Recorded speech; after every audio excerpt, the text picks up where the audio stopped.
মাদক ব্যবসার সঙ্গে টেকনাফের সাবেক এমপি আব্দুর রহমান বদির দুই ভাই আমিনুর রহমান ও আব্দুল শুক্কুরের সংশ্লিষ্টতা রয়েছে বলে জানিয়েছেন পুলিশের অপরাধ তদন্ত বিভাগ সিআইডি। এরই মধ্যে মাদকের 10 জন গডফাদার সহ 122 জন আসামি গ্রেফতার করা হয়েছে জানিয়ে সিআইডি প্রধান বলেন, মাদকের সাথে সম্পৃক্ত সরকারের উচ্চ পর্যায়ের কর্মকর্তাদের সন্তানরাও। বিস্তারিত বিল্লাল হোসেনের রিপোর্টে।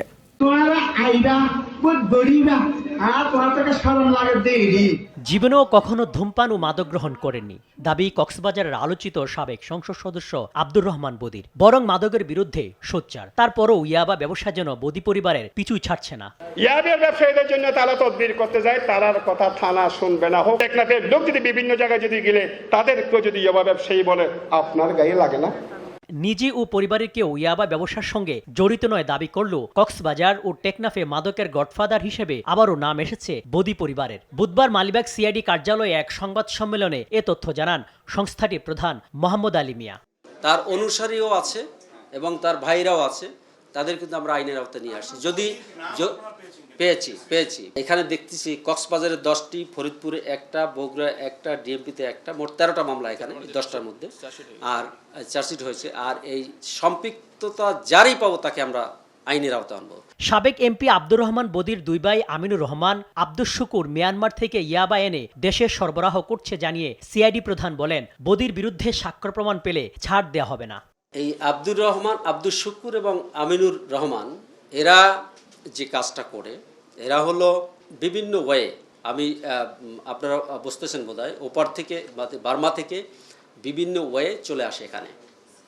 চলে আসার পরে তাদের এই নিয়োজিত যে ইয়াং গ্রুপ আছে, এই ইয়াং গ্রুপের মাধ্যমে বিভিন্ন জায়গায় পৌঁছে দেয় এবং তাদের সম্পত্তিও ক্রয় করা হয়েছে। ওই পরিবারের অন্য মামলা, এটা আমরা নেক্সটে বলবো, এখন আপনাদের বলতে চাচ্ছি না।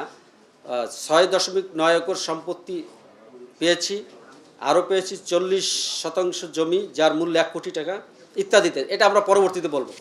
এরই মধ্যে 10টি মাদক মামলায় 10 জন গডফাদার সহ 122 জন আসামিকে গ্রেপ্তার করা হয়েছে জানিয়ে সিআইডি প্রধান বলেন, গডফাদারদের জমি, বাড়িগাড়ি সহ 178 কোটি টাকার সম্পত্তি আদালতের মাধ্যমে বাজেয়াপ্ত করার কার্যক্রম প্রক্রিয়াধীন।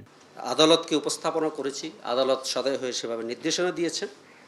আমরা এই যাবৎ মোট 122 জন আসামিকে গ্রেপ্তার করেছি। এর মধ্যে এজাহার নামী হলো 67 জন আর জামিনে আছে 20 জন। আর এই মামলা থেকে আমরা টোটাল যে পরিমাণ সম্পত্তি ক্রয় করেছি, টোটাল সম্পত্তি হলো 9.14 একর জমি, 2টি বাড়ি যার মূল্য হলো 8,11,00,000 টাকা। ক্রয়ের প্রক্রিয়াধীন যেটা আছে এখন, এগুলো আমরা করা হয়ে গেছে। ক্রয়ের প্রক্রিয়াধীন যেটা আমরা কোর্টে প্লেস করেছি, সে 35.17 একর জমি, 12টি বাড়ি, 1টি গাড়ি যার মূল্য হলো 36.82 কোটি টাকা। আর ব্যাংক অ্যাকাউন্ট আমরা ফ্রিজ করেছি। তো ব্যাংকে পেয়েছি আমরা এ পর্যন্ত 1,01,23,425 টাকা।